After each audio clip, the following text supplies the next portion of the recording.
আলহামদুলিল্লাহ, আপনারা আমাদের ভিডিও ফুটেজ দেখেছি যে মেয়ে এখন নিরাপদে আছে, এখন নওগাঁতে আছে, নওগাঁ সদর থানায় আছে, ছেলের পরিবারের কাছেই আছে এবং ছেলের পরিবার থেকে আমাদের পক্ষ থেকে মেয়ের পরিবারকে জানানো হয়েছে যে মেয়ে নিরাপদে আছে এবং তাদের হাতে আছে এবং মেয়ের পরিবারের পক্ষ থেকে একজন প্রতিনিধি মানে তাদের আত্মীয়কে পাঠানো হচ্ছে, ওইখানে গেলে তারা দিয়ে দিবে। আর আমাদের নওগাঁ যে পুলিশ আছে তাদেরও জানানো হয়েছে, তারা হচ্ছে যে এখানে উপস্থিত হলে সবাই উপস্থিত হলে পরবর্তীতে আইনানুগ ব্যবস্থা নেওয়া হবে। কারণ আমাদের একটা জিডি আছে, আমাদের জিডি মূলত উদ্ধার দেখা দিতে হবে।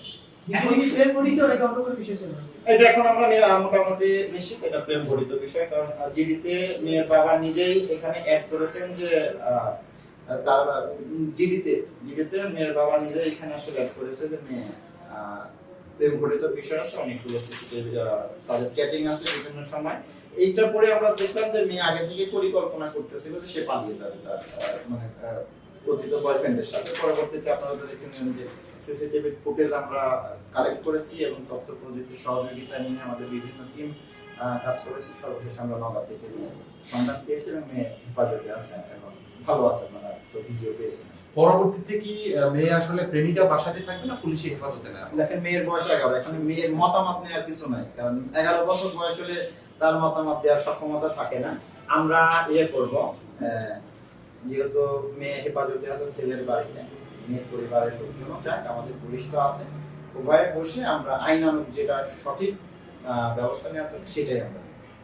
ছেলের পরিচয় পাওয়া গেছে কিনা, কতদিন ধরে তাদের মধ্যে পরিচয়, এই বিষয়টা? ছেলের পরিচয় আছে, তো ছেলের নাম হচ্ছে মোহাম্মদ মোমিন হোসেন, তার বাবার নাম মোহাম্মদ গোলাম মোস্তফা। আমাদের কাছে যে ন্যাশনাল আইডি তথ্য আছে সেই আইডি তথ্য মতে ছেলের এখন বয়স হচ্ছে 20 বছর 8 মাস 8 দিন এবং তার স্থায়ী ঠিকানা এখানে দেওয়া আছে রাজশাহী বিভাগের নওগাঁ জেলা নওগাঁ সদরে এবং মধ্যপাড়া গ্রাম। কতদিন মানে কিভাবে তাদের সঙ্গে যোগাযোগ এটা এই মুহূর্তে এখন পর্যন্ত আমরা জানতে পারি। একটা কানেকশন পাইলাম সেটা। নোয়াখালীতে সম্ভবত ছেলের বোন থাকে, নোয়াখালীতে কবিরহাটে ছেলের বোন এখানে থাকে, কারণ সেটা ফোনে ফোনে যোগাযোগটা হয়ে থাকে। না, আর কিছু নাই এখন। আচ্ছা রিয়েল ভাই, আমরা যে বিষয়টা সেই বিষয়টা হচ্ছে মেয়ের বাবা তো যেহেতু আগে থেকেই জানতো যে প্রেম ঘটিত কারণ, তাহলে মেয়ের বাবা কেন এটা করলো? মানে আপনার কাছে বিষয়টা কি? এখন এটা যদি বলি তাহলে আমরা পুলিশ নিজেরাই প্রতারণার মধ্যে পড়ে গেলাম। মানে আমাদের কাছে আসলে তথ্য হাইড করা হয়েছে, মানে আরো দুঃখের বিষয়। মানে আসলে পুলিশকে সহযোগিতা করা দরকার। আমরা আপনাদের কাছেও চাই, সাধারণ পাবলিকের কাছে আমরা সহযোগিতা চাই। যেমন আমরা যেটা জেনেছি বা আমাদের কাছে প্রমাণ আছে যে মেয়ের পরিবারের পক্ষ থেকে বারবার ছেলের পরিবারকে বলা হয়েছে কোনোভাবেই যাতে মেয়েকে হস্তান্তর করা না হয় পুলিশের কাছে এবং পুলিশকে যাতে কোনো তথ্য দেওয়া না হয়। পরবর্তীতে ভাই আপনারা দেখেন, আপনাদের সামনে আমরা এখানে বসে কি পরিমাণে চাপ দিলাম, কতভাবে বোঝায় শোনায়, তারপর বলুন তখন তারা বাধ্য হলো বলতে যে মেয়ে আমাদের কাছে আছে।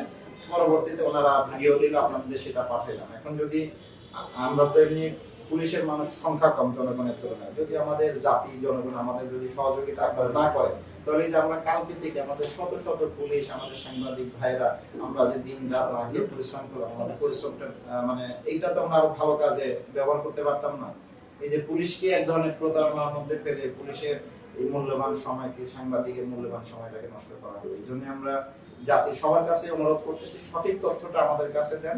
আমরা তো আমাদের সর্বোচ্চ আন্তরিকতা দিয়ে চেষ্টা করি, কিন্তু আমাদের সাথে যাতে প্রতারণা করা না হয় বা আমাদের সাথে তথ্য নিয়ে যাতে করা না হয়। যদি আমাদের সঠিক তথ্য দেয় আমরা আরো আগে সফল হতে পারতাম। ভাই আরেকটা বিষয় যে মানে এইসব ঘটনাগুলোতে ফ্যামিলিকে বা বাবা মাকে আর সচেতন হওয়া দরকার। শুধু সচেতন না, মানে এটা তো আমাদের আজকের সন্তানরা আগামী দিনের ভবিষ্যৎ।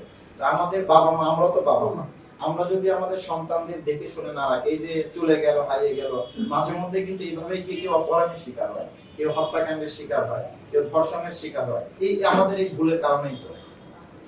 এই জন্য আমাদের প্রত্যেক বাবা মার প্রতি আমাদের অনুরোধ থাকবে যে আপনাদের সন্তানরা কোথায় যাচ্ছে, কিভাবে যাচ্ছে, কি করতেছে, আপনারা এটা সব সময় সর্বদা খোঁজ রাখুন। আর যদি কোনো সমস্যা মনে হয় সাথে সাথে দেরি না করে পুলিশকে জানান, পুলিশের সহযোগিতা নেন এবং ডাক্তার এবং পুলিশকে কোনো তথ্য জানাতে দয়া করে ভুল করবেন না।